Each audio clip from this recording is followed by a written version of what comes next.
just like you. Visit Children's DA.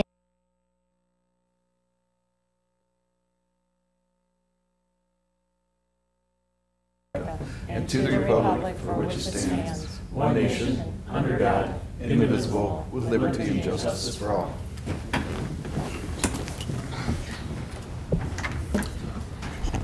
Southgate's mission statement is learning for life. The vision statement is Southgate Community Schools, the best choice for students and parents. Okay, I'll entertain a motion to approve or revise the agenda. I'd like to make a motion to revise the agenda to add to the action items the approval of the contract for the Southgate Alternative Education of Southgate MEA/NEA. Okay, I have a motion to add action item H5. Is there support? Support. Okay, I have a motion by Mr. Koopser, supported by Mr. Green. Any discussion on the agenda? Okay, seeing none, I'll call for the vote. All in favor, say aye. Aye. Motion passes. Okay, we have an agenda. Is there anybody who would like to speak tonight? Okay, seeing no citizens speaking, moves us to presentations. First one is preschool latchkey.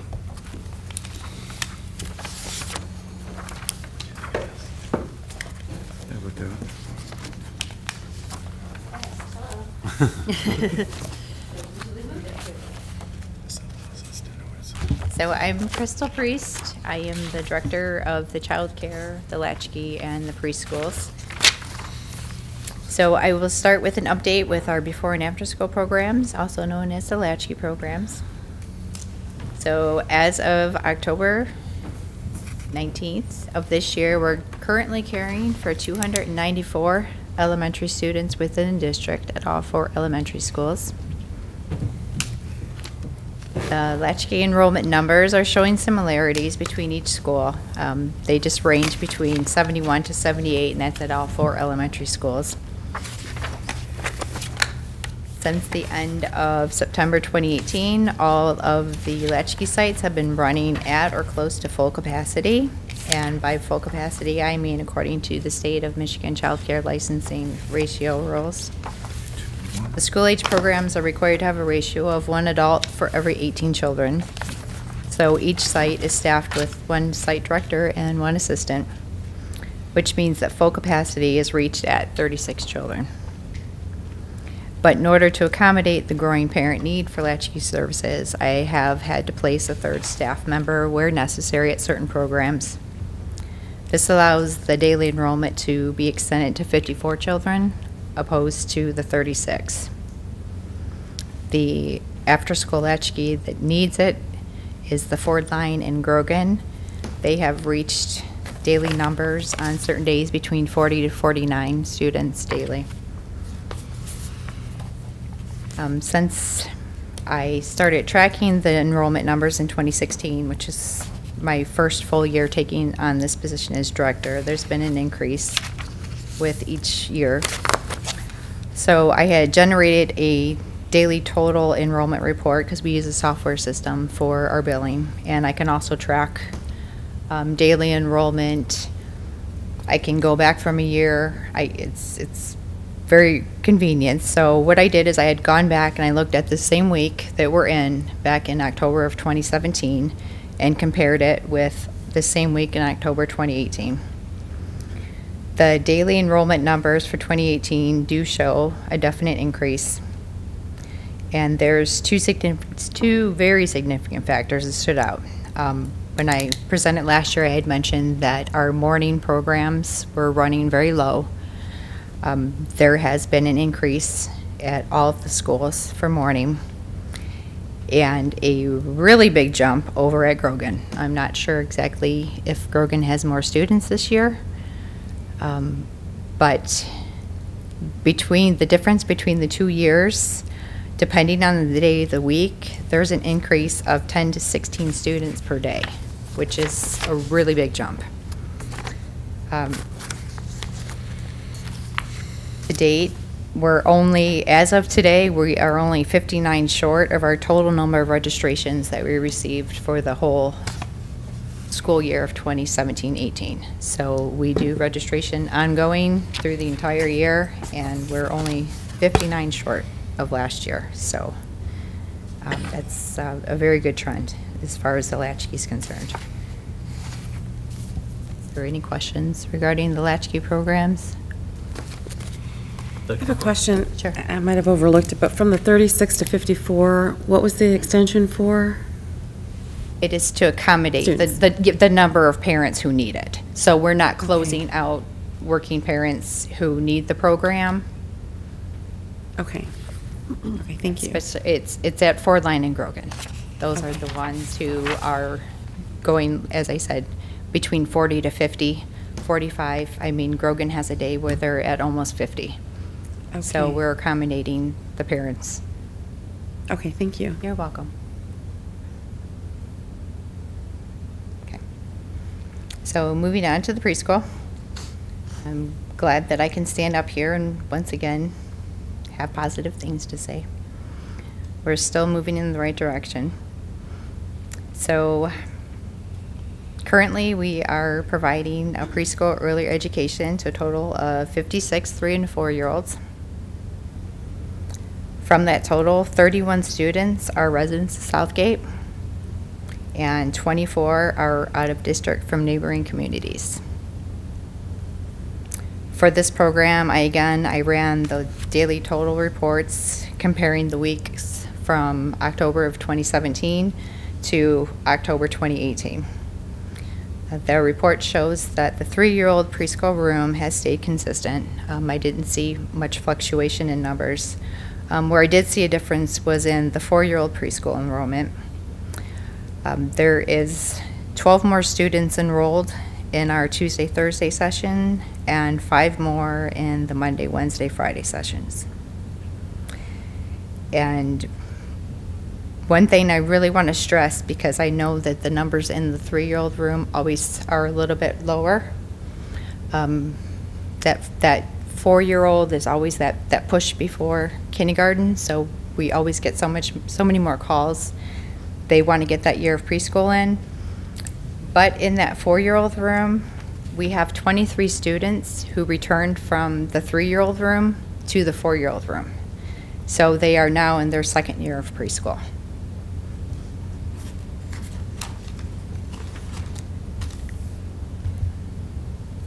So as I am continuing, this is still a fairly new program, this early education. This is the 2nd year that I've put everything that I have into this. I've made it a priority to make sure that I know what our strengths are and what our weaknesses are. And I look at it from the perspective of my teaching staff and, most importantly, the parents. So I had put out a parent survey, something that we had discussed as an importance to know what their perspective is, because I am learning as I'm going along, this being my 2nd year in this.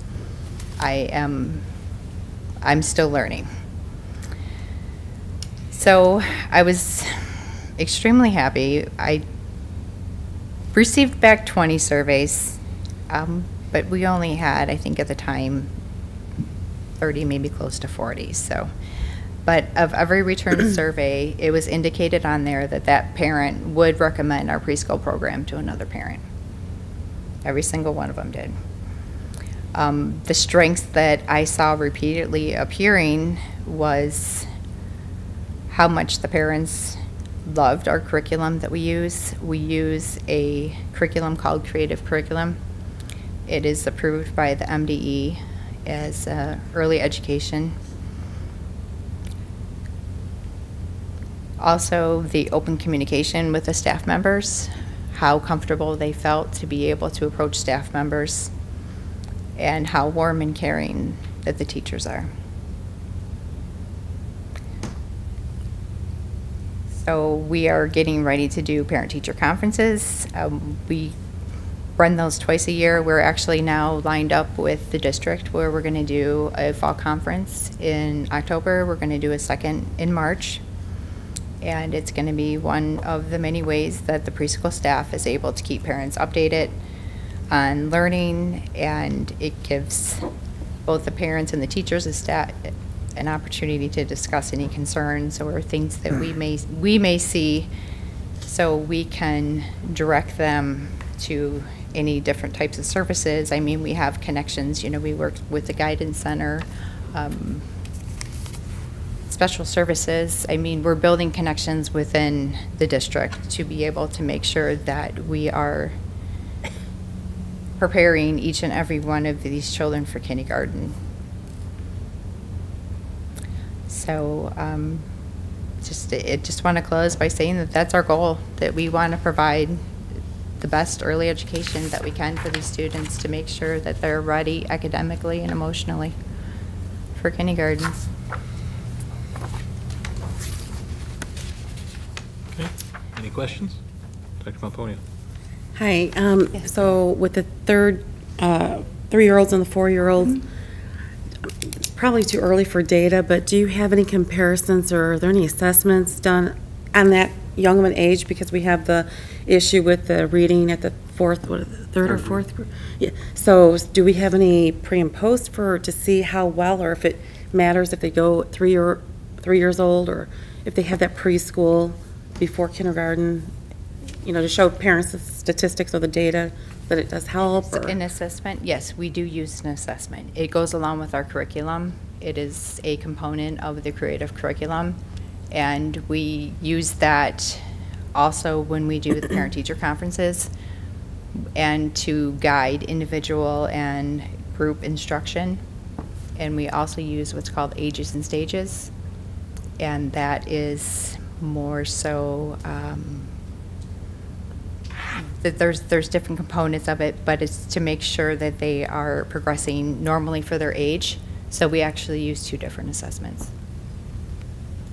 Do you think that I mean, I know that they get extra education and it's helpful, but can I look at that data and say, okay, these students, because they're put into preschool, 3rd grade or 4th grade, they're learning through this curriculum, that they excel in kindergarten, or they do a lot better through 1st, 2nd, and 3rd grade? Does that even have a role in it, or can you show that data? Or do you know if that's out there? Whether or not an early education is important? So the, No, not if so it's the important. current students would only be, the oldest students would only be in kindergarten right now? Yes. So we're not sure Yes. of how this program has positively affected them in school yet, Correct. I'm sorry, I didn't understand. Yes. Okay. Yes. right? That's what you were asking? Yeah, because of the 3rd grade, I want to make sure that, you know, we can say, okay, this data is Yeah. here because of, you know, Yeah. we encourage this curriculum. Well, that's the goal. That's absolutely you. the goal. And there's connections that are coming through now that I have 8 of our preschoolers from last year are now in my latchkey programs. So they're popping back up again. So we're going to keep them, hopefully. Thank you. You're welcome. President, thank you. You had mentioned that 23 of the students that were from the 3-year-old program from last year are now in the 2nd year. How many students are in the 3-year-old classroom and the 4-year-old classroom? I didn't see that split. Just of the 56, how many of them are 3-year-old, how many are 4-year-old? Just curious. 40 are from the 4-year-old and 16 are in the 3-year-old. That's more than half that came back. And I was curious as It was different numbers last year. yeah. Yeah, so I mean, but similar. I'm sorry, the ones that came back represent over half of them. I'll say it that way, which is a fair statement. And I don't know, are we still tracking data as the children move on to kindergarten, especially out of district, that had went through our program are continuing with Southgate schools as they've moved out of the preschool into the K through 5 programs? We're still tracking that, right? Yes, there were. I know it's a request I of the board. I don't remember the exact number. Do you mean from out of district that came and enrolled after they left the preschool and stayed in the district? Well, yes, yeah. I mean, it's the board's belief that and I'm speaking on behalf of the board, I'm sorry, but No, the that way I was- interpret it is that, That was one of our discussion points Yeah. when we talked about the program. I believe it was the previous superintendent had pointed out that if you attract kids from other districts into this preschool, that they then Are encouraged. are encouraged to school of choice and come into our kindergarten classes. yeah, they retain in our district for a longer period of time.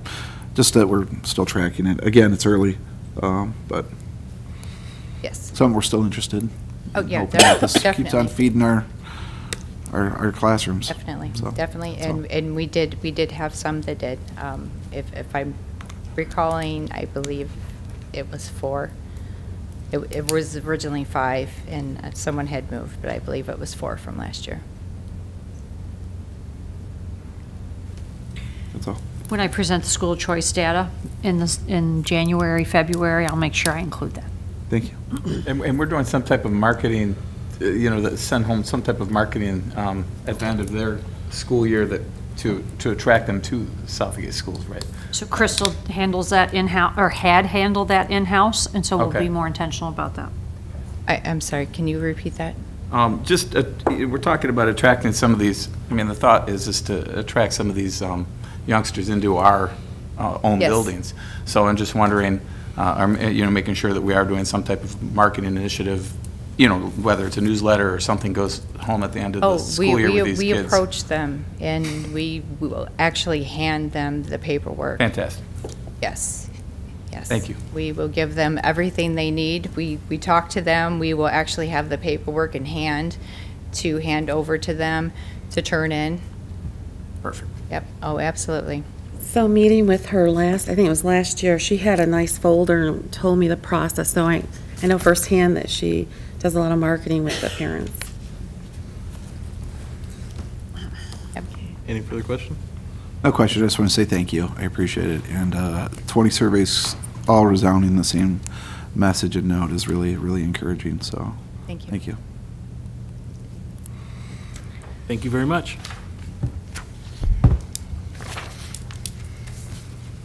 Okay, the next presentation is technology. Hi, good evening.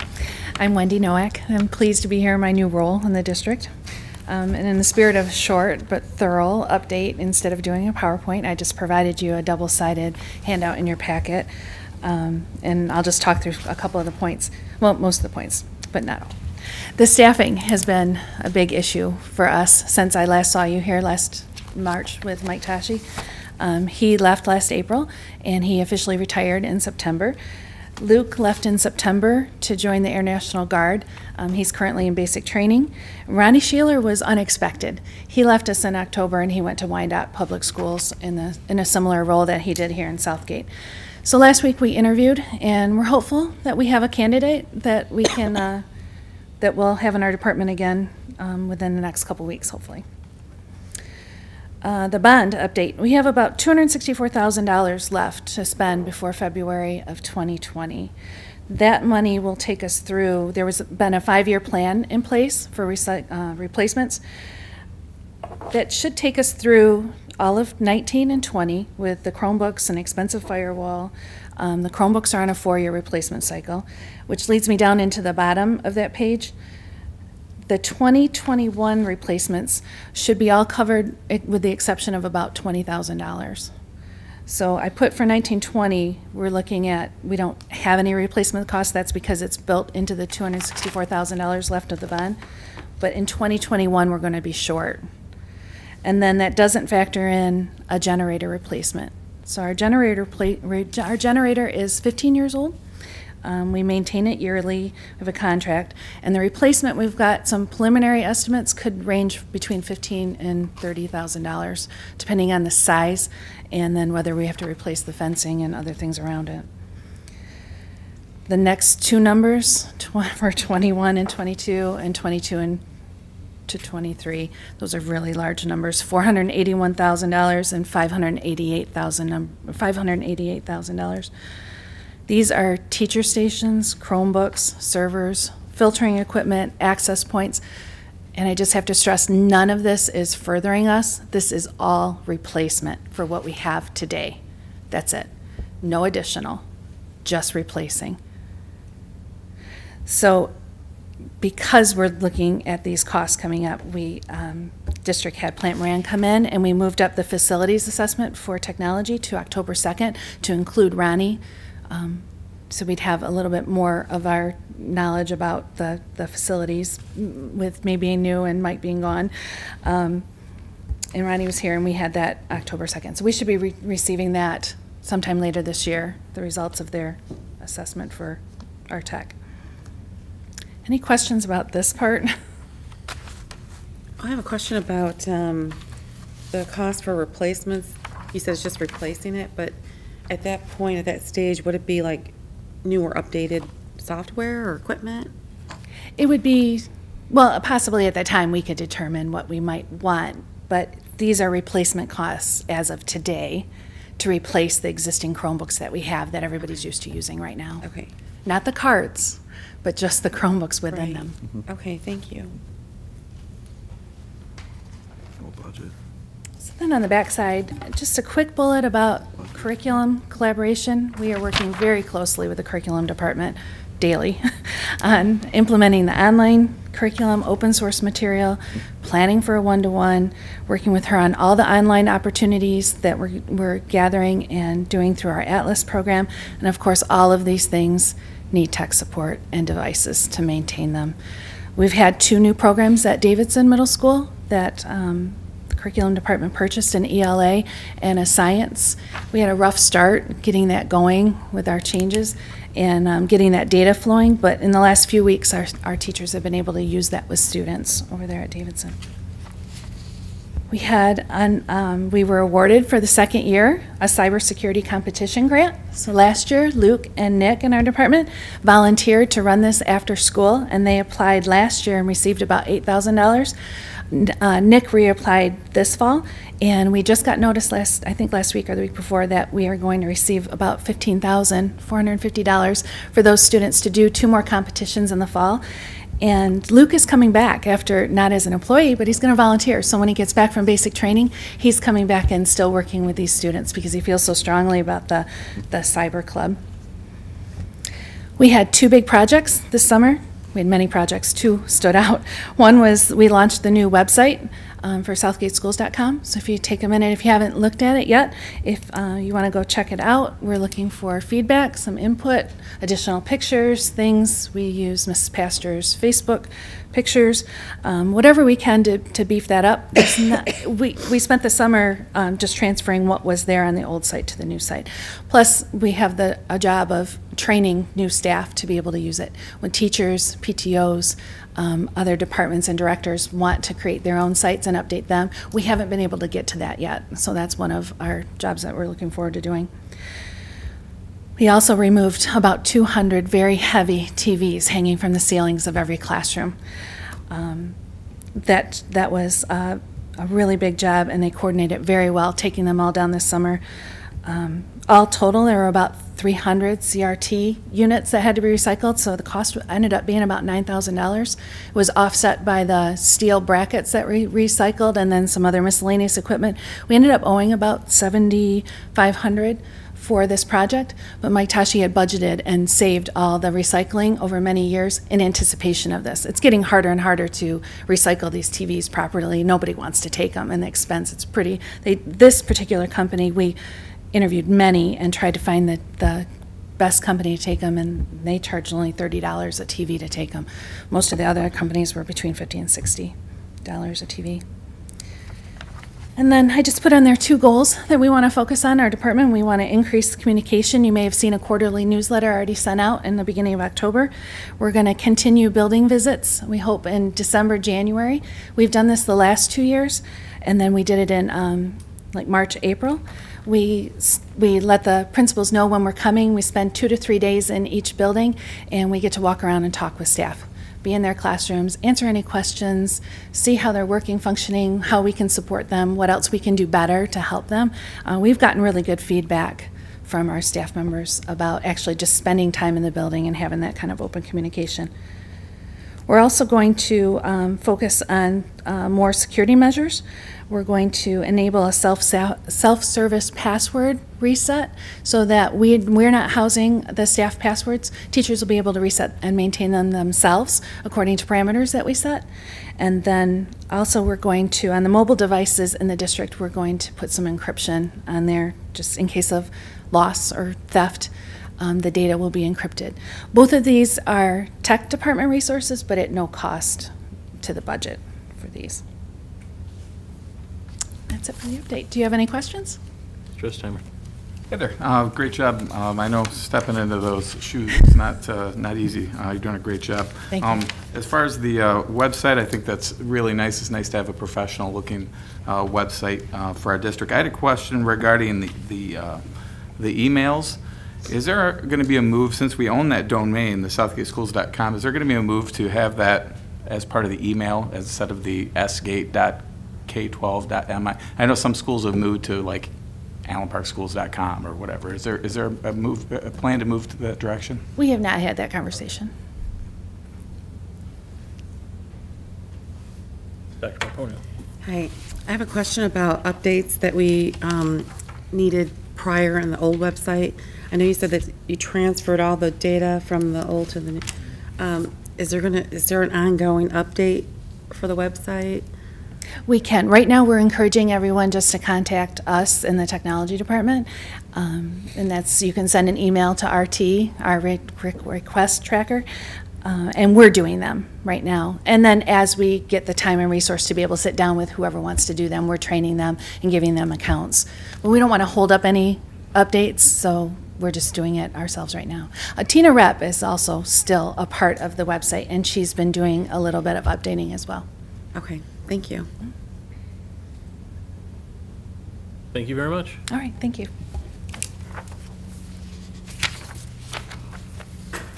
Okay, special services. Hello, I'm Kelly Thomas, the Special Services Director. And I gave you kind of a lengthy report, but I'm only going to highlight each area. So the beginning of the report is about the different range of services that we offer to students in the district. And that was because I had some questions about why we have bus routes that go certain places that they go to, and also about Christ the King and St. Pius.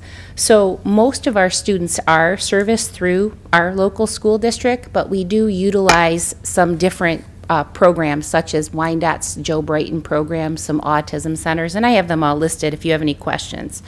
And the Christ the King and St. Pius question that I wanted to talk about is that we're required to provide ancillary services to any kind of private or non-public school in the district. So we don't touch curriculum and we don't send teachers there, but we have to provide speech and language services, occupational services, and things like that for students that have IEPs to be able to access their curriculum. If you look at the next part, it's our student enrollment. As of count day, this has already changed, but we had 715 students with IEPs enrolled in the district. That includes 161 that are at Beacon Day Treatment Center. This was down about 60 students from last year. We have to remember also, though, unlike the high school where the kindergartners automatically replace, the new students coming in with IEPs, we don't generally pick up until about December because they have to be in school a few months before we would evaluate them. We have 35 new students with IEP to the district at last count, but we're still picking them up every day. We also had some staffing issues this year. We lost 3 resource room teachers, a social worker, a psychologist, and our assistant special ed director to other districts this year. As of last week, we have officially hired everybody in their places, with the exception of the assistant director, which we've decided not, the district's decided not to replace, but we have an administrative assistant in that place. So we're juggling and changing around some duties in the office to cover that. So last year, I had to come to you and explain all the monitoring points that we did, so I just wanted to touch base on a couple of those. All of those were closed out this month. We were able to take care of all of those problems, except for we had talked a little bit about we were identified as having too many African-American students with cognitive impairments. We were monitored, and we were found that all the students did have cognitive impairments, and they were in the appropriate placement. But federally, we automatically still get the financial penalty, whether we were right in placing them or not. So we had to create something called the CEIS, Coordinated Early Intervening Services Program. And I bring this up to you because you're going to be seeing this in Teresa's budgets at some point, and you'll want to know what those are. So what we are required to do is create an early intervening program to try to keep students from needing special education services. So what we created was we added to the program for the 2 Gen Ed social work program that we have at the elementary school. So this grant will be paying for their 2 salaries, and we were working with them on adding trauma-informed practices to help kids build coping strategies and resiliency. As a part of that, they're also going to be working on building calming and quiet sensory centers, or buildings that don't have the room for those, equipment that teachers could use to check out to help some of the kids calm down. So that they can stay in class more, so that they can learn, so that maybe they won't need special education, which is the thought process there. The social workers are also going to be continue to work with kids in individual student group or individual small group, and do some young children lessons, mainly kindergarten they're going to be working in. We also did have you'll probably hear a lot about the federal government and state are doing a lot on least restrictive environment right now, and that's the big push. They want all the kids in general education as much as possible. We've worked a lot at the high school and managed to get the numbers correct at the high school, and kids are still successful and doing great. Davidson, we made a lot of changes last year too, and more changes this year, because that's the building that we actually lost kids in. So we lost 2 staff teaching positions at Davidson this school year. So we had to do a lot of juggling with staff, but we were able to keep some the co-teaching sections for reading and math to help with the LRE, and we changed the way we provide services for science and social studies using a support room. So that's aligning with the high school programming. So so far so good, but we'll have to monitor that for the school year. Right now, elementary is the challenge, and that's because numbers. At Davidson and the high school, we have so many kids. We have 6 to 8 teachers, so we can offer a variety of services. At the elementary school, we have either 1 special ed teacher or 1.5 teachers that are covering kindergarten through 5th grade, and 2 to 3 mostly 2 teachers per grade level. So the scheduling is really hard for them to be able to push in. And also in the gen ed teachers, everybody's been working really hard on this, but the reality is also for kids to qualify for special education, they're usually 2 to 4 years behind. So many of them do need some pull-out instruction to be able to build up those types of skills, but we're still trying to work on a balance with that. Jill and the principals helped us with scheduling so that we could do a little more of that this year. I knew you guys would want to hear about Dean Transportation, since we talked a lot about transportation last year. We started in May working with them on building bus routes. We had 4 summer bus routes that went to out-of-district programs for extended school year. We had not one single problem, not a single complaint the entire summer. At the beginning of the school year, we started with 11 bus routes. We had a few issues at the beginning of the school year. Most of them are normal issues. When you get a whole bunch of kids on a new bus and you're figuring out the shortest route and kids aren't ready when they get there, there's some tweaking that has to go on. Also, there was an issue. Their department, depot, is in Trenton, and Trenton's phone systems were out for the first 2 weeks of school in the building that they had them housed in. So we had a little bit of trouble, but they gave us all cell phone numbers and the parents, and we worked everything out. And within the first 2 weeks, we've only had one complaint since the first 2 weeks of school. So we're pretty pleased. I think a large part of that, and major part of, they were able to work with us to move the routes down from 11 to 9, so they helped us do a big cost savings. Part of that has to do with Tony Thomas, who's our dispatch person. I think you met her when she came in. She's a problem solver. Usually she will let me know of an issue that's going on with busing before even a principal or a parent lets me know. And she already has a solution in all but one case that we had to work out. Robbie, the fabulous Robbie Flynn, worked out a Google sheet so that we could live update. And so between the two offices and them, that's how we were able to figure out how to lower the bus routes without keeping kids on the bus for too long that way. So we've been able to do that so far. I'm extremely grateful, and I didn't know she was going to be here, extremely grateful for Robbie and all the work she did to make this go so smoothly.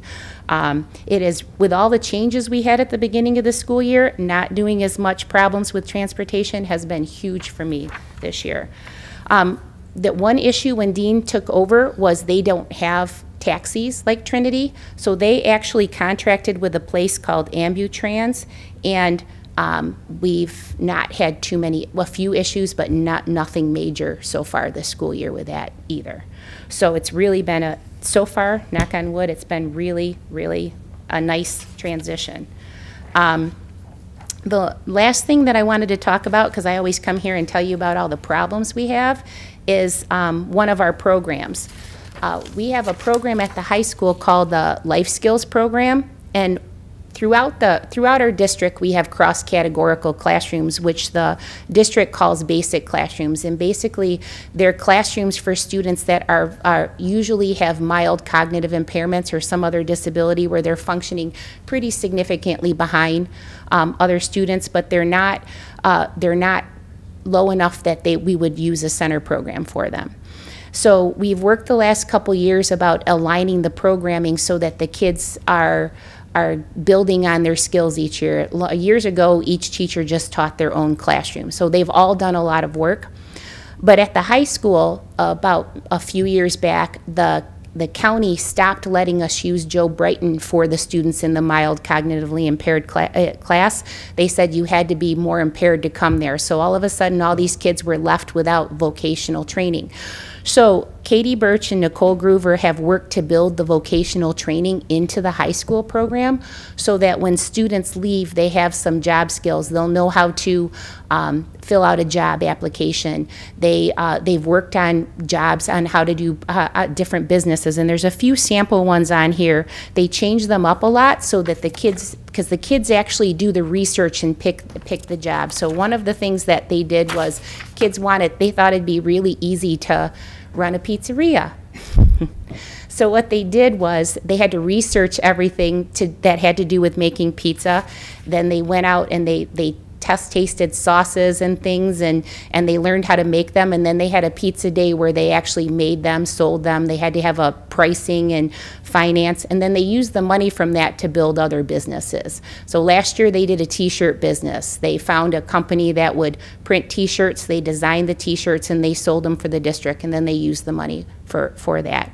One of the things that we also have them do is we don't have them use when they have to do field trips for this Dean Transportation, because many of the kids are not going to get a driver's license.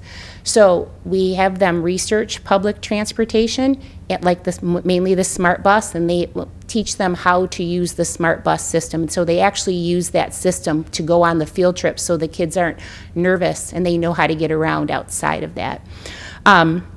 So there's much more in here about the different things that they do. I don't want to read this to you, but it's a fabulous program, and they work really, really hard on it. And there's one more highlight that I wanted to say about that program, and it has nothing to do with the two teachers. It has to do with Sergeant Kumper, our JROTC person. So sometimes the kids in this program have a little bit of issues with boundaries. Maybe they don't understand, they get too close or they let other people get too close. So they don't know. So he's been helping us work with the kids on leadership skills. And so he took one of our students who is extremely friendly and helped her figure out those boundaries. And then he taught her how to lead other people in those. So she actually is teaching the whole class PT exercises. He takes his prep time a couple times a week, and he works individually with her. She is in the JROTC, but he works individually with her, and then so that she can work with the rest of the class. And I just wanted to acknowledge him about that also. All right, I think I sped through this in 5 minutes. Any questions? Any questions? All right, seeing none. Thank you. Thanks. Thank you very much.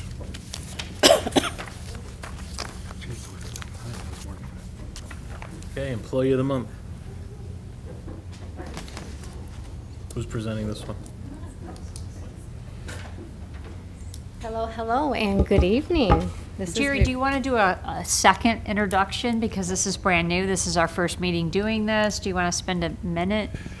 Yeah, we are starting in Southgate an Employee of the Month program. Would like to have someone recognize an employee, someone from the district who's done a great job, and then we want to recognize and honor their service to the district.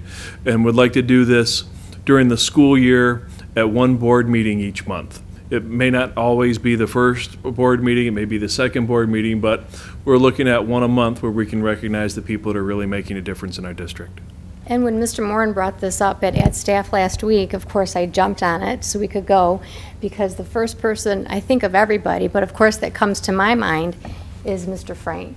And by the way, I'm Mrs. Gundick, in case you don't know, and I'm the principal of shelters. Behind me I have Mr. Frank, our award winner for Employee of the Month, and next to him, Allison Hanna, Christy Babiak, who is, as Kelly talked about, Katie Birch's sister. Did I say that right? Okay. Chris Robertson and Tracy Hatfield. Everybody wanted to come because we were so excited when we decided together to pick Mr. Frank as Employee of the Month. So there's not enough time for me to tell you guys why. So I'm going to pull up a chair and I'm going to get comfortable. No, I'm just kidding. I'm just kidding. But there are so many reasons. So bear with me as I go through some of them. First of all, Frank, I'm honored to be up here to represent and to award you with this fabulous award. Frank's been in the district for 8 years. I've been with Frank for 6 of those years. So it's been an honor and a privilege for me to work with him. During our time together, I got to see firsthand how much he really enjoys what he does and how much he interacts with everybody so that everybody loves coming to school. His day starts off before many of our kids are even awake, or maybe they're just starting to wake up, and he gets into the school, he meets the latchkey students, he goes into every single classroom, he assesses the temperature in there, and I'm sure he's calling somebody in case the temperature's not right, and then the cleanliness of the building. And I say that because if you look at our attendance, we have fabulous attendance by our students. That can't happen if you have a dirty building, because he makes sure that all of the germs are taken care of, the door handles, the light switches, the tables, you name it. He's got a mop and he's got a rag in his hand at all times. So once he's done with that, then around 10 to 8, he's like, going outside. And I'm like, okay, me too. So he goes out one door and then I go out another door. And that's because we have a very large area where the kids enter the school. I can't be everywhere. So Frank came up with the idea, well, what if I'm down at this end of the building outside? And I said, that would be swell. Uh-oh. There we go again, back in the 70s at swell, but it is groovy too. And so Mr. Frank's down there, and what he does, if you've ever seen or you have a child in our school, he greets all the children. He opens up the car doors. He unlatches their seat belt. He gets their backpacks. He helps them out. He crosses them in the street, and then he makes sure that they get up to their class lineup. The parents and the students, I think, look forward to that. Good morning, how are you? So he knows their name. Everybody knows their name. So it just brings you back to home, brings you back to that whole Cheers analogy. When he's done with that, you all remember Superman and Clark Kent, and when he went into the phone booth. Well, so now Mr. Frank comes into the school, and now he transforms into Superman.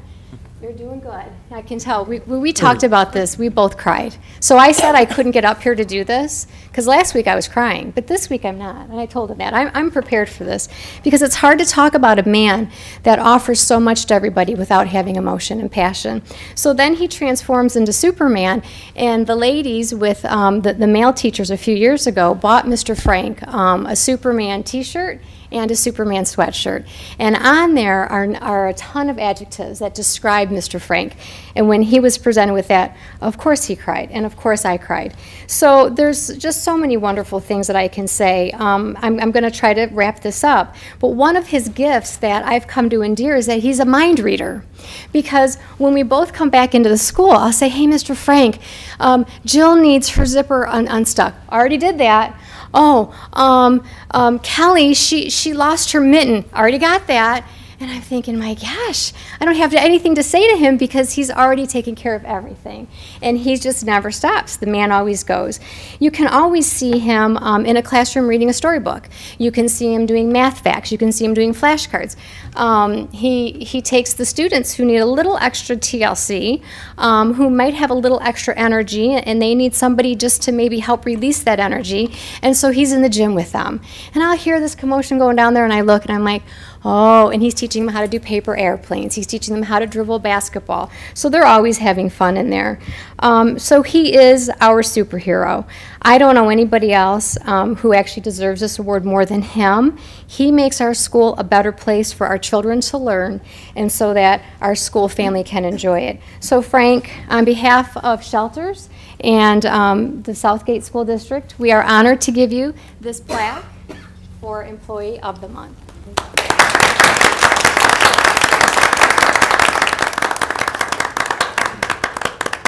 Thank you. Thank you. Thank you. Oh, hang on, not so fast. Hey, get over here, not so fast.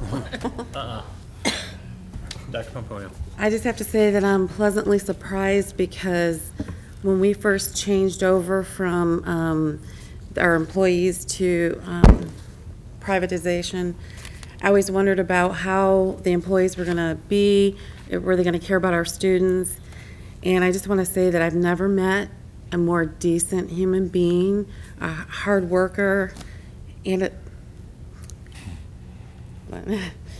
you know, from all the students that I've seen, I look at the students because I gauge how their interaction is with the person who's working there, and Mr. Frank has gone above and beyond. And with all the students, I would see the students, little students, big students, run up to Mr. Frank and hug him because he's a genuinely great person, going above and beyond. And all the time that I spent in the school and the district, I'm always seeing Mr. Frank give attention to teachers, to students, to Carla, and you know, me. And I can say that all the students that have been through the halls there since they were little, and they've encountered you, Mr. Frank,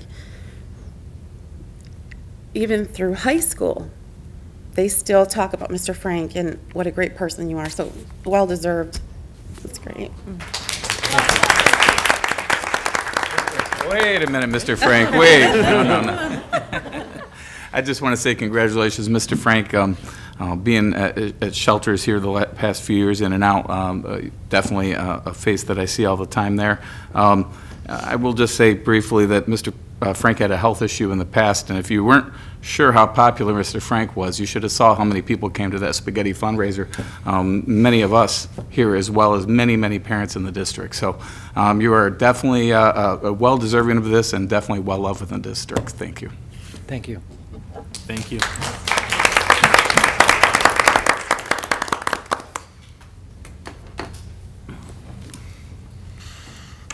And with that, we conclude our presentations tonight. So we're on to the consent agenda, which consists of minutes from October 9th, 2018 regular board meeting and the HR update. Do I have a motion on the consent agenda? Can I draw one attention May. to the HR update? So I just want to draw your attention that if you didn't know, today was a big day in many school districts. Anyone who was contracting services for subs for PESG, which we are not, we're EduStaff, that company closed down basically with a few hours' notice for those school districts, and we are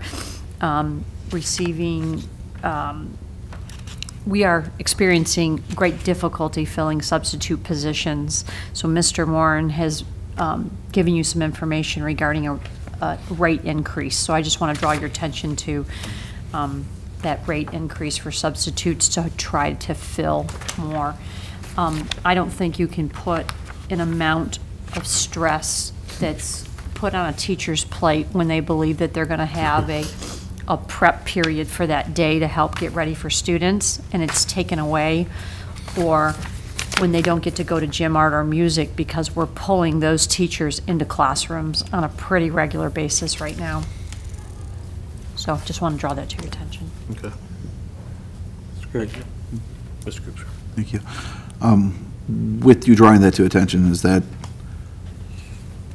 with the approval of the consent agenda, which includes the HR update, does that therefore approve the modifications to sub-pay? Or is it, should have that? Well, that's not part of the this is the HR update. That's the HR update, but I was curious. This is an increase, this would need to be a separate item, So we haven't typically brought those to you in the past. My understanding was it was we have not experienced a sub-increase rate, as far as I know, in the last 10 to 12 years. That's not my question. No, I believe what Mr. Coops is saying is that. Oh, do you want to make a he separate believes- action He item? believes this needs to be an item that we are reviewing I mean, this is not part of the HR update. This is, increasing sub-pay is not part of the HR update. The HR update is who's coming and going Okay. and what they're doing. This would need to be a separate item, I believe, if you're looking to, I mean, we can look into the policy on it, but I would want input into this. Okay. And in more than the 30 seconds that I've had. So I would expect this to be a separate item, maybe on the next agenda, and not take action on this until such time. We haven't implemented yet. We weren't implementing until after the board had had a chance to see it. Yeah, officially, I'm gonna say I still haven't seen it. So, yeah, if that's something you guys are interested in putting forward, then I would say that needs to be a separate item. We'll put it on the next agenda. It's a pretty big deal right now. Okay.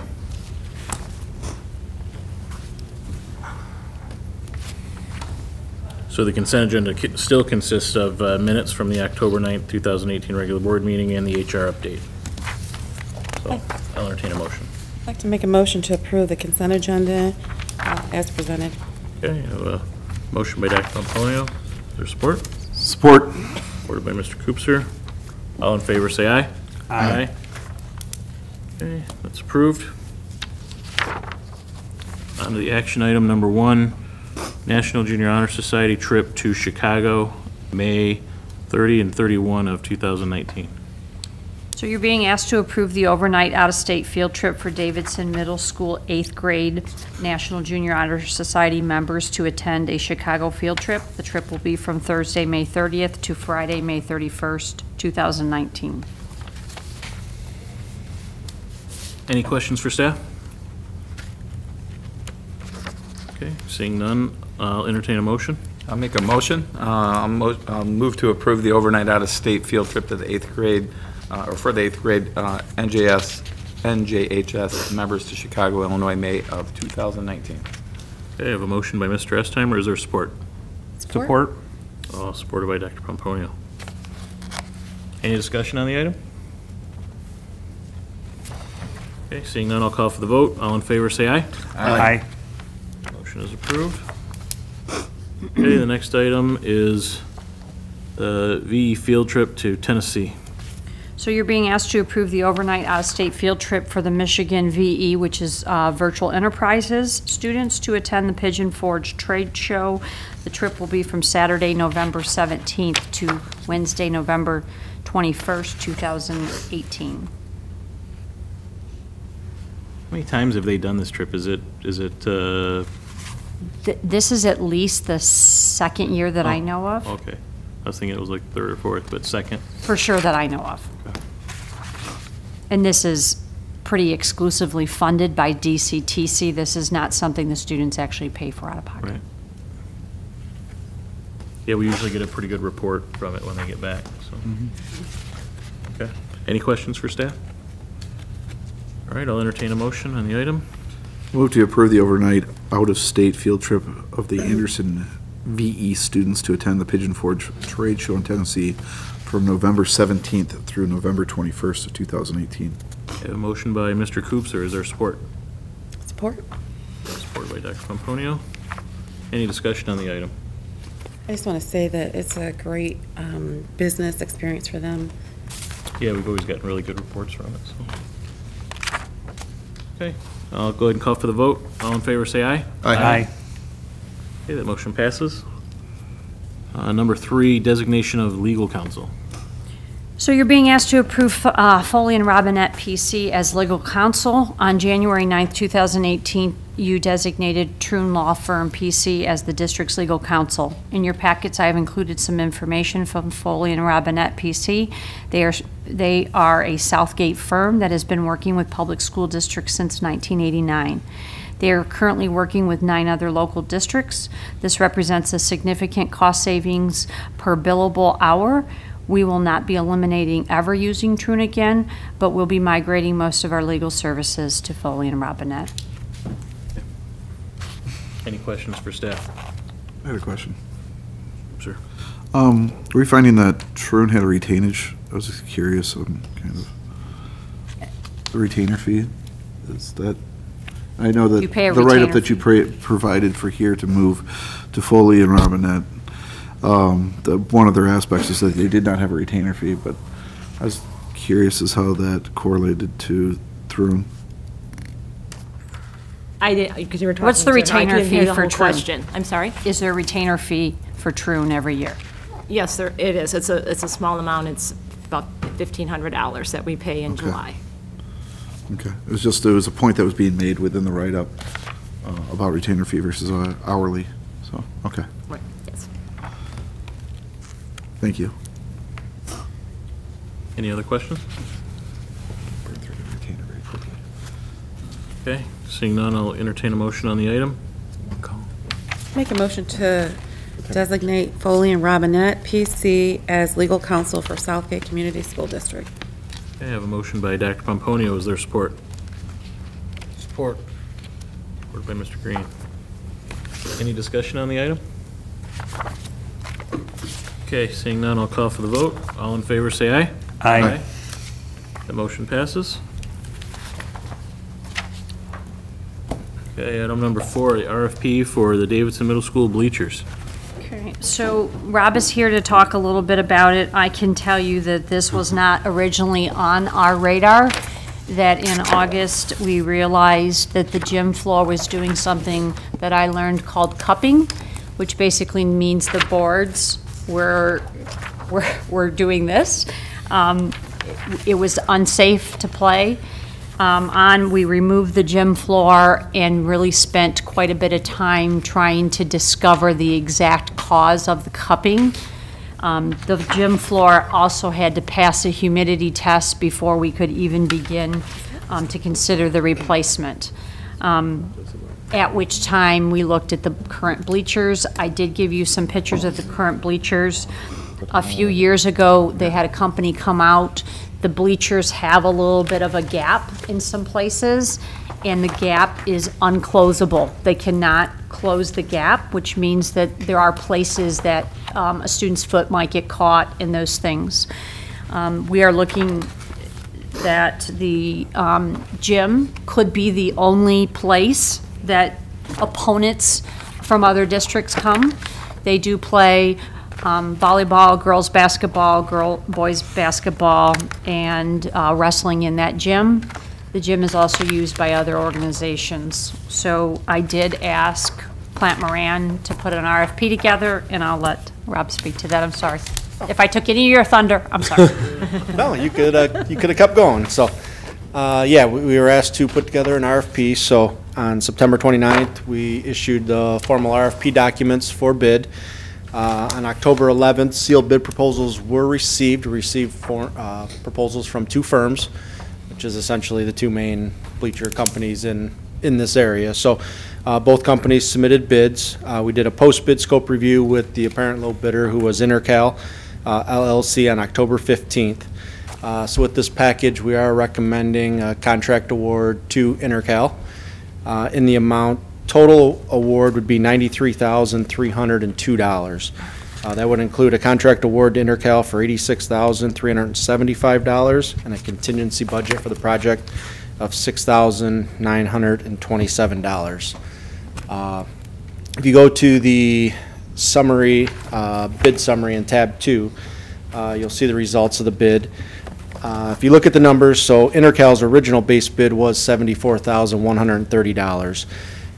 When we were looking at the scope, putting this together, we had included demolition of the existing bleachers with their package. And then once the bids came in, we had learned that the demo was actually included in the work that's already being done related to the flooring. So we had got to deduct from them $4,860 to remove those bleachers. So we have deducted that from the totals that were presented to you guys here today for their contract award. With that, we're also looking at, we had bidded as a base bid was manual bleachers, similar to what you have now. They're 10 and 11 row bleachers depending on the size, and they'd be manual, pull in, pull out. One thing we learned, not only at one of their comments in the bid proposal form, they also submitted a question during the bidding, and then in the post-bid interview was they do not recommend putting in manual bleachers that are this size of 10 and 11 rows. If it was a 6-row bleacher or smaller, no problem, but being the size that they are, he does not recommend that you guys go with the manual bleacher.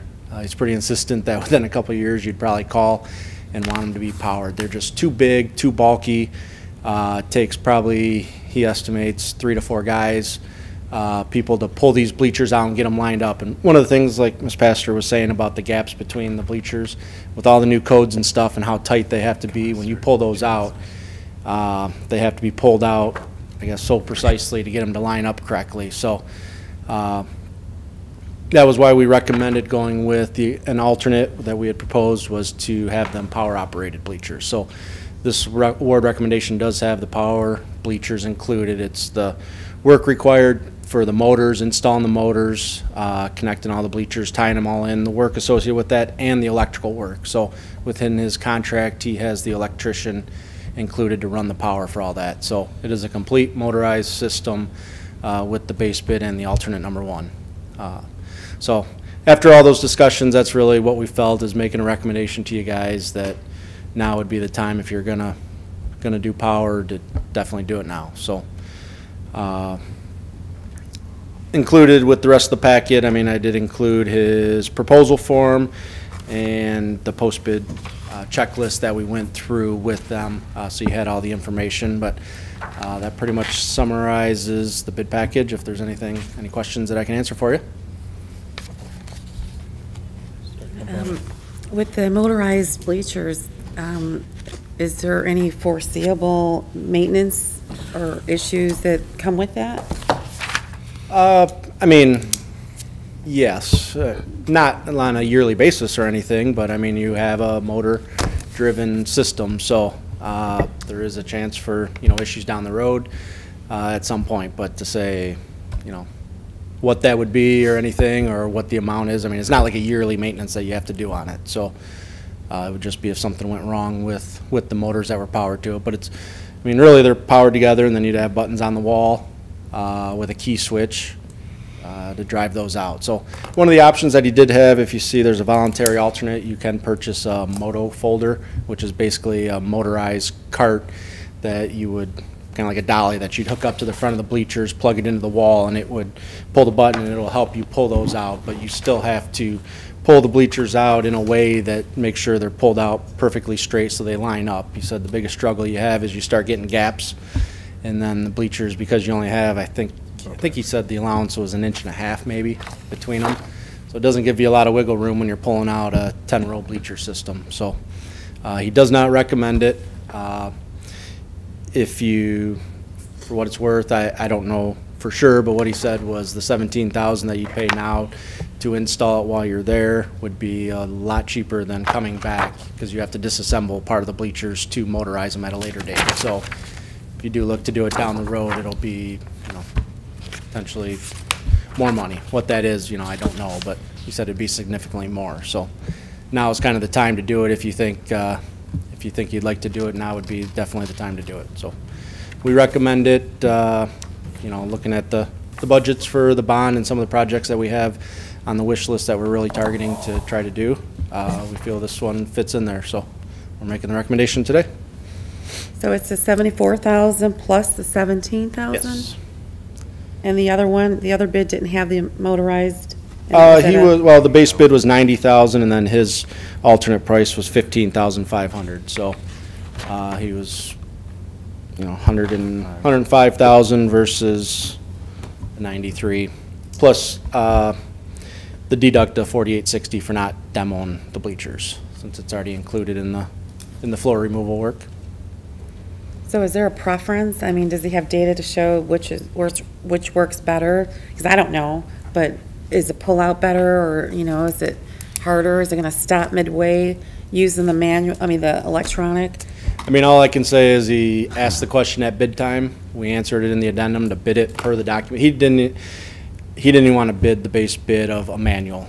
And we clarified the answer, say bid it per the documents, a manual, per base bid, and an alternate for, to provide the power operated. So he clarified it in his proposal. If you look on the cover page, he notes manual bleachers 10 and 11 row not recommended. And in the post-bid interviews, he noted that numerous times as well when we were talking with him. So it's just the recommendation from the manufacturer that this size of bleacher, he would not recommend having manual. But I mean, you have 10 and 11 row bleachers now, and you've had them for 40 years, so that's just I guess the preference from the district. But the one thing to note is, because of the tolerances with them and the safety restrictions of the spaces in between, is you have a lot less play of pulling them out as you used to. Okay, so with that, do we have a warranty? Like, for? Yeah, I mean, the contract has a standard 2-year warranty. I would have to look to see if there's any lengthier warranty with the bleacher systems. I don't believe there is, but the standard contract warranty is 2 years. Is this the same company that put the bleachers in at the high school? Yes. Have you had any problems with the bleachers at the high school? No. Okay.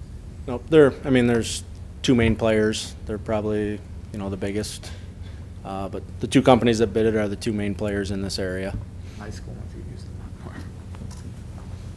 Scoop, sir. Well, I guess this is a question for Teresa. How is this funded? I'm sorry, How would this be funded? through the bond. Through the bond itself? Okay. All right. It just usually we have the 11/17 with the pictures and how much is committed and how much is left, and we just don't have that with this proposal, so I didn't realize.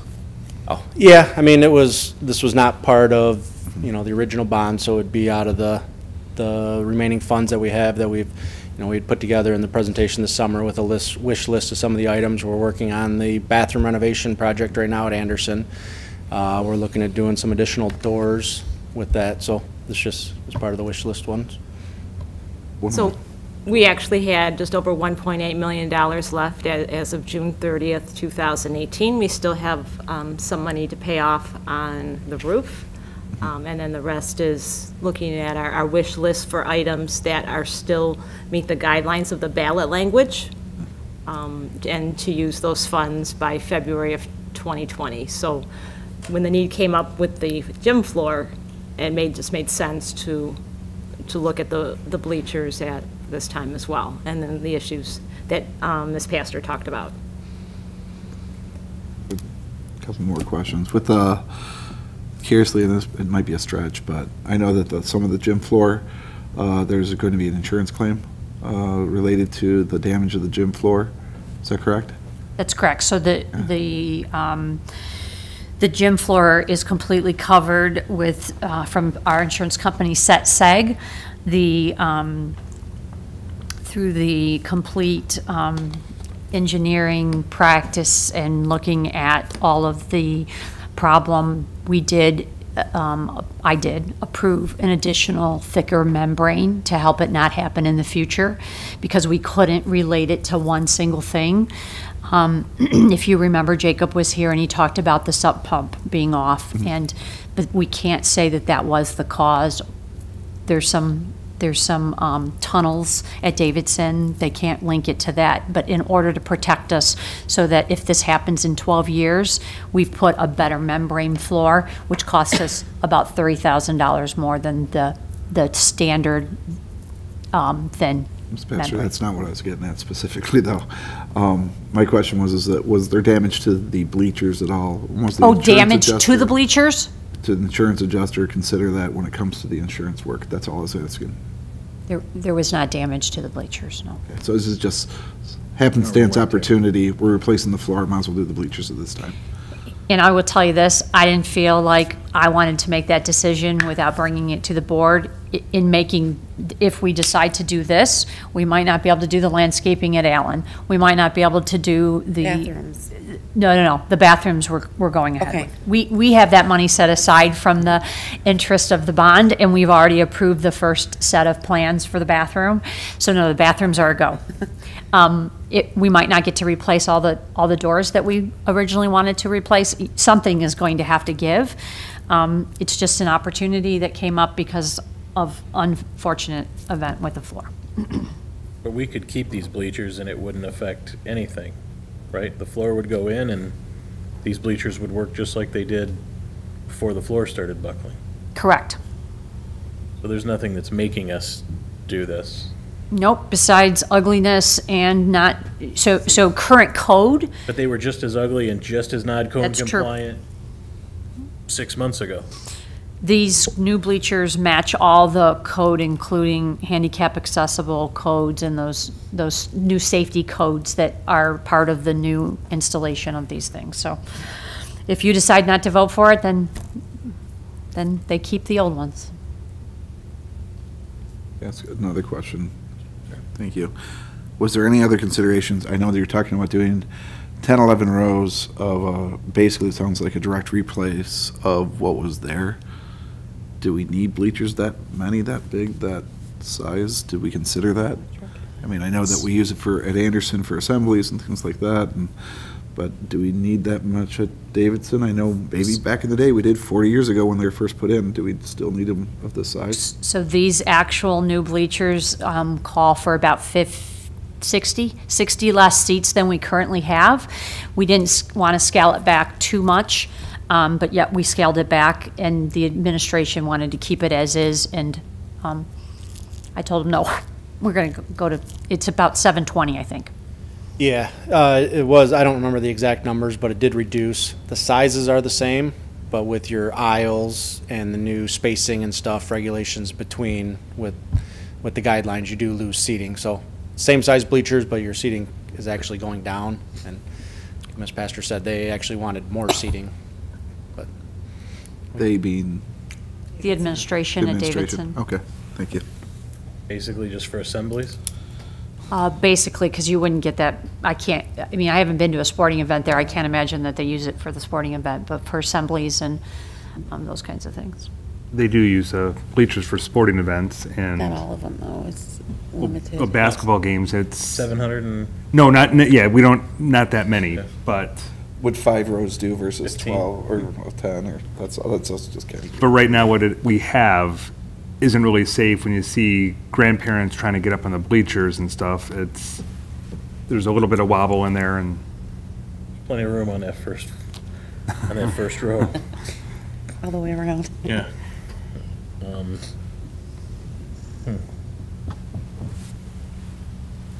So this is about $90,000. Is this a priority over something else, I guess, is the question for us. So. That's a great question. That's why I brought it to you. Hard to answer without having the whole menu in front of you. Mr. President? I mean, we bid it one way. We didn't bid it with less seats, and we didn't bid it with, only one section being accessible and nice and new. We bid it Or just the floors. for everything. Well, the floors are covered Yeah. under the Oh, yeah. insurance. Mr. Green? I'm going to throw this out, food for thought. I think there's a lot more to this than when I originally read it to think about in the last 10 minutes, and I think maybe it's an idea that we table this until the next meeting to give us all some time to think on this a little bit more. Would be a suggestion. I'm not sure I'm ready to... Postpone it to the next meeting? So the problem is that the floor arrived, that we passed the humidity test last week, and the floor arrived on Friday, and they started laying the subfloor today, or yesterday, and we sort of need to make a decision so that we know that we have to take the old bleachers out and try to keep them as intact as we can. So it is pretty important that we make a decision, because we need to know if we have to demo those or move forward. And we really are looking at the floor being ready in 4 weeks, and this could potentially delay the floor being ready. They can't install the bleachers after the floor is installed? It has to do with whether we demo or we just move the current ones out and replace the floor where they currently are. Could this have come to us sooner then, before everything got here? The bid process just finished. Yeah, I mean, I think from August whenever we were notified of wanting to just put out, you know, we got the design done, put it out, bid, all that, so. So that's part of the insurance money though, right? They're gonna take apart the bleachers carefully, put the floor down, and put the bleachers back. As best they can. As best they can. Correct. Any idea how much it would be to modify these bleachers to be compliant? I don't. If I mean, I had to guess, it's a gap, I don't right? know. I mean, if I had to guess, I would. Looks like they just need to be adjusted over. It doesn't. So my understanding from Dennis, Mr. Kemp, is that under Leslie, they had someone come out to try to make the adjustments to make sure that there was not a gap, and they said that was the best that they could do. And again, I wasn't here. That's according to Mr. Kemp. So I don't know when that happened.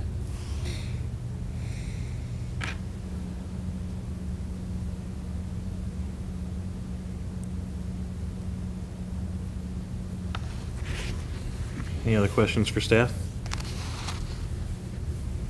No? Okay, so, well, does somebody want to make a motion on the item, just so we can discuss it? Sure. Here, and then, I'll make a motion. I move to approve the Davidson Gym bleachers as presented for $93,302. okay, I have a motion by Mr. Estheimer. Is there support? Support. Is that Mr. Freitas? Okay. Support by Mr. Freitas. So, so I guess our choices are, do we move forward and spend $95,000 on new bleachers?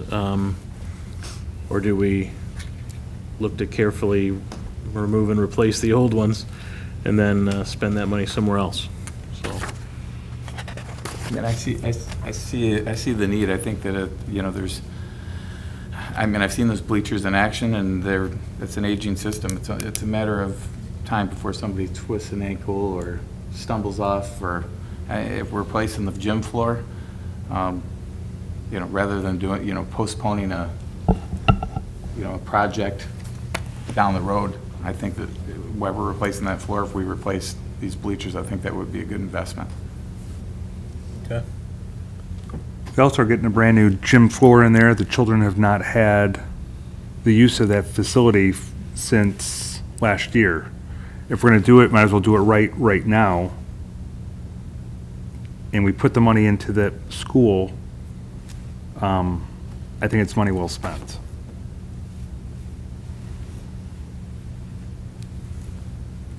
We have put a lot of attention into the high school, and I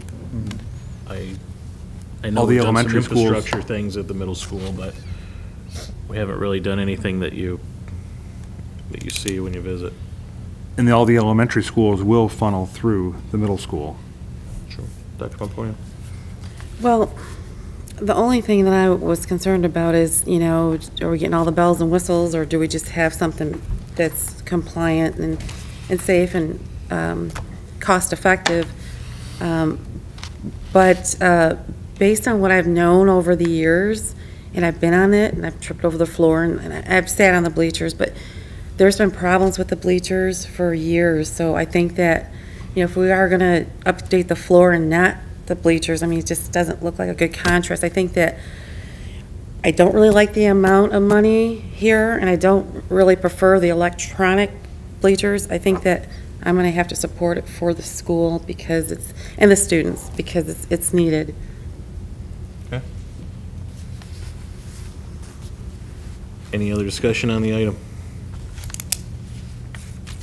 All right, we have a motion on the floor, which is to approve the RFP. So I'll go ahead and call for the vote. All in favor, say aye. Aye. Any opposed? Motion passes. Okay, on to item number 5. Paperwork, which is the approval of the contract for Southgate Alternative Education Association of Southgate, MEA, NEA. You're being asked to approve the 2-year contract for the SAEA as presented. Okay, any questions for staff? Okay, seeing none, I'll entertain a motion on the item.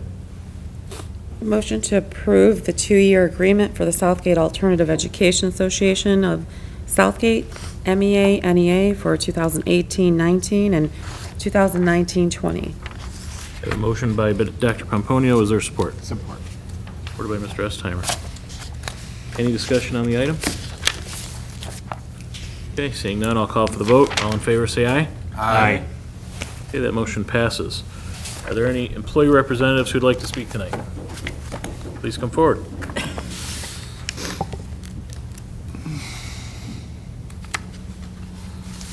Trish Beeson, I'm elementary music teacher at Allen and Fort Line. I want to thank Mrs. Pastor for bringing up the subbing situation that we're encountering right now, and she is absolutely correct. We are under a lot of stress with the subbing. I was in the fifth grade classroom yesterday.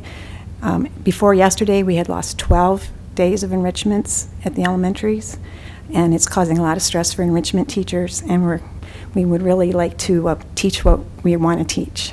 So we don't mind, we love helping out. We know we have to cover the classes and all, but we really would love to be doing what we need. We only see the kids maybe 35 times a year if we only see them once a week. So when we lose them, we have to readjust our curriculum as well, and we have to worry about our data and all the things that we would like to do. So please take that under careful consideration. Thank you. Thank you. Anyone else who'd like to speak tonight? Okay, on to information announcements. Mr. Estheimer, I saw you first. Well, we just want to thank everybody for coming tonight, and once again congratulate Mr. Frank, but I just wanted to take this time, we will not have another meeting before Election Day, correct? Correct. And we do have 2 board seats open, and I just wanted to encourage people to strongly support Mr. Freitas, who's been with us with the new board here since we've been on. I think he joined a month or 2 after we appointed him, and I think he's done great work with us, and I just wanted to throw my support behind Mr. Freitas. Thank you. Dr. Pomponio. Hi, I just wanted to announce that Davidson has got tutoring now after school. I don't have the details, but they brought tutoring back, so that's great. Did she steal your thunder, Jill? Oh, no? Did I? Jill would like to make the announcement. At the July 24th, 2018 board meeting, the board moved to receive monthly financial reports. In your package, you received the budget graphs that represent the budget through August 31st of 2018. These graphs represent the entire budget, and Teresa's here, and we are here, and we're wondering what questions you might have, because I had some questions for Teresa, and just wanted to give you the opportunity to ask those questions if you want to in public, or you're free to call Teresa. I had a couple questions. Mr. Scoopser. Thank you. As I was looking at the budget, we had the general fund, then you had all the special points in there. And I was curious is that it seemed like external to the, or outside of the general fund graph, which is the entire district's budget, right? The entire general fund, yes. The entire general fund, excuse me. And, okay, I'll hold that question. Maybe if I could ask for potentially small tweaks to the graphs to make sure. I'm sorry? Is it possible that, I mean, we normally talk about this in a finance committee meeting, as we talk about different points of reference on the graphs. I want to say thank you for getting them done. I appreciate it. It is what I was asking for, and that I encourage the rest of the board to support me with. I was curious if there's possibilities that we could, should we talk about tweaking these graphs? Do we need to do that during the board meeting time? Can I talk to you separately about that? So I just want to remind you that at that same meeting, Teresa did ask to meet with a finance committee meeting and to make sure that these graphs represented what you wanted, and maybe we need to schedule one of those meetings so that we can answer those questions for you. Just some more displays of some percent data, maybe put in a reference point of last year's budget on this thing, stuff like that. That there's just small things that might be nice, and just making sure that they're working the way it seems like. I was looking at kind of the general fund for July to August. I wasn't sure if that was cumulative or was those incremental. It seemed like it was incremental. I don't see how it could be cumulative, but Actually, it is cumulative, and the reason that from July 1st to July 31st, the number is larger than July 1st to August 31st is because July and August include a great deal of expenditures that are paid in those months, but they also represent expenditures that are for the prior year. So we have to do journal entries to record those costs in June 30th of 2018, and then so that we're not including that cost in the 18-19 year, we have to reverse those entries. So let's say we paid Ms. Pastor $1,000 in July of 2018. It was actually it was actually part of her 17-18 contract. We would have done a journal entry to record that expense in 17-18, so it's in 17-18. But the payment is still in July of 18, which is part of the 18-19 year. So we have to take that entry where we recorded the expense in the proper year and reverse it in the year that it was paid, so that the net effect in 18-19 is zero. And when we do those reversals, so the forecast was based on our prior year 17-18 activity adjusted for the changes I made in the budget, on the original budget. And in 17-18, when we did those reversals, we actually did it twice. We did it once in July, and then we did the final amounts that were in August. This year, we did it once in August. So all those reversals hit in August. So then the cumulative for July and August is actually less than the cumulative was in July. And that's just the only time that will happen. Now, as we're moving forward, it will keep going in the right direction. Okay. I figured that might have been your liabilities and accruing them and reversing them. Okay. Then I guess I'll schedule a finance committee meeting. Okay. Do you still have questions? Or are you going to save it for the finance committee meeting? No, I didn't have any. I didn't have any questions. I wanted to know what questions you have. Oh no, you said you had questions on this. I already asked her. I missed it. I asked her. I missed it. Minor. Oh, I missed it. Asked and answered. Oh, okay. All right. No. So but that was one of mine. What we did with these graphs is we showed the entire general fund, and then we picked very key operation areas of the general fund, specific function codes, and then I also showed the 3 special revenue funds as well. From the special revenue and the key ones that you had found, I see it makes up about 13.4 million was the total outside of the general fund graph. I just did some, back of the envelope or front of the envelope math to try and figure that out. How were they selected? And I imagine that, the big graph that's not in there is really salaries. That represents the vast majority of it, and I don't think that there's just the way that operates, it's pretty cruise controlled, I guess you will. But in terms of operation of are you ahead or behind on it? Because I expect that you're going to hit your forecast right on with salaries for the most part. But I'd leave it up to the board to see if they wanted to continue to look at that. How did you, get to my question, how did you select which graphs to do? Ms. Pastor and I looked at the different departments in the general fund and picked the major ones. When looking at instruction, there's a lot of things that are mixed in instruction. It's general fund, there's grants that are also in there. And so it's it's different people's responsibility. We tried to show some things that were, to start with, just some very clear-cut areas that were attributable to a specific director. Continuing to ask, as it relates to the directors who were asked to provide the forecasts, let me ask, were they asked to provide the forecast? How did they feel about it? How did that process go?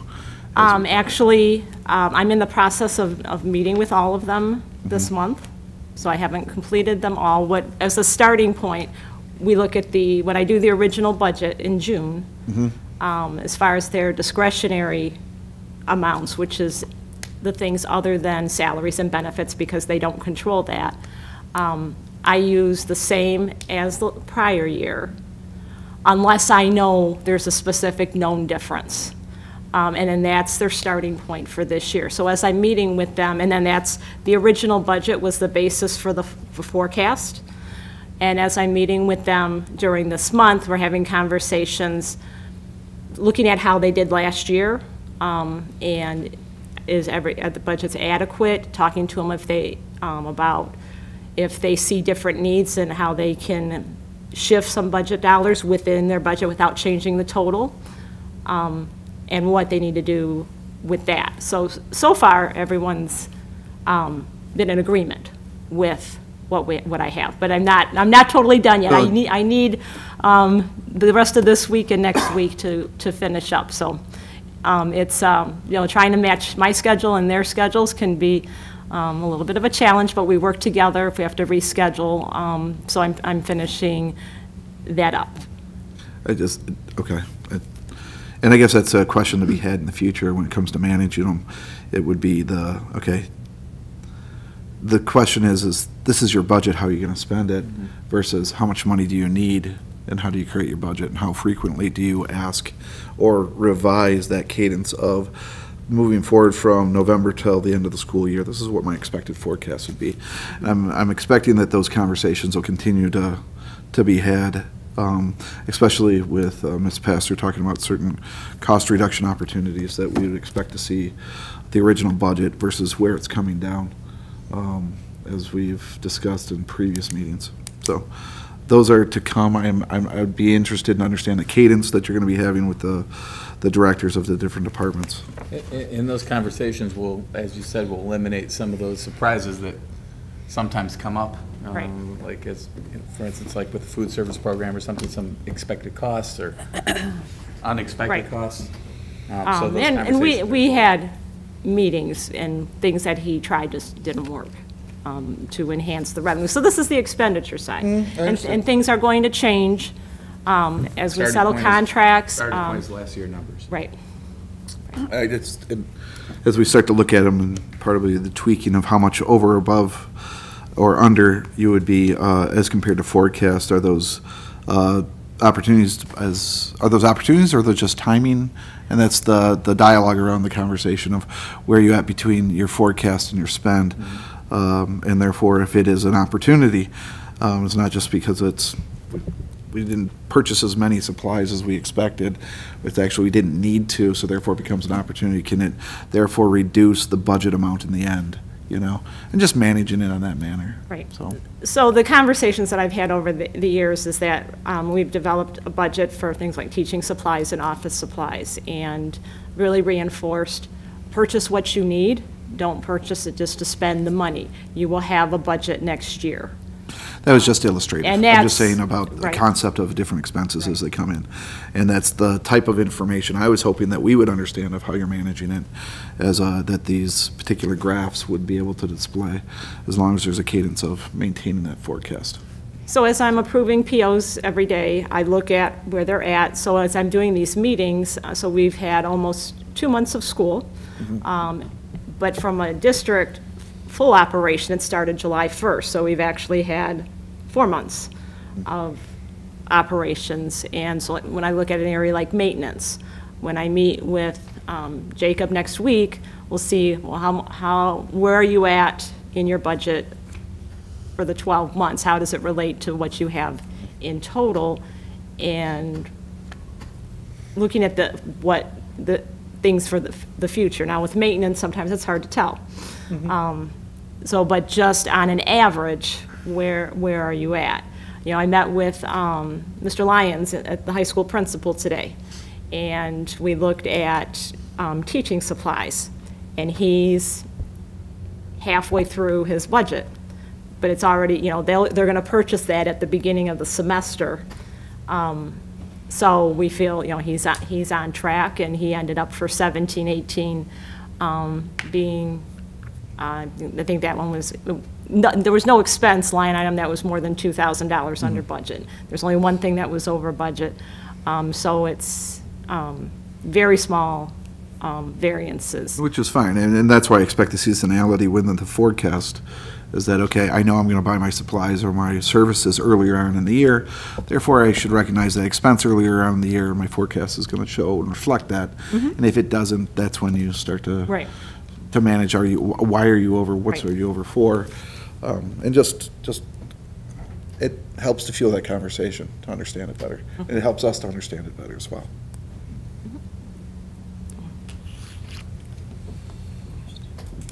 So previously, we were on a budget for each building for supplies. Are we still doing that? Yes. Or- Okay. Yes, absolutely. Okay, and then the other thing is, we had a graph before, or a pie chart before, where we saw the different percentages. Can we have that again, so we can see the differences all together with this?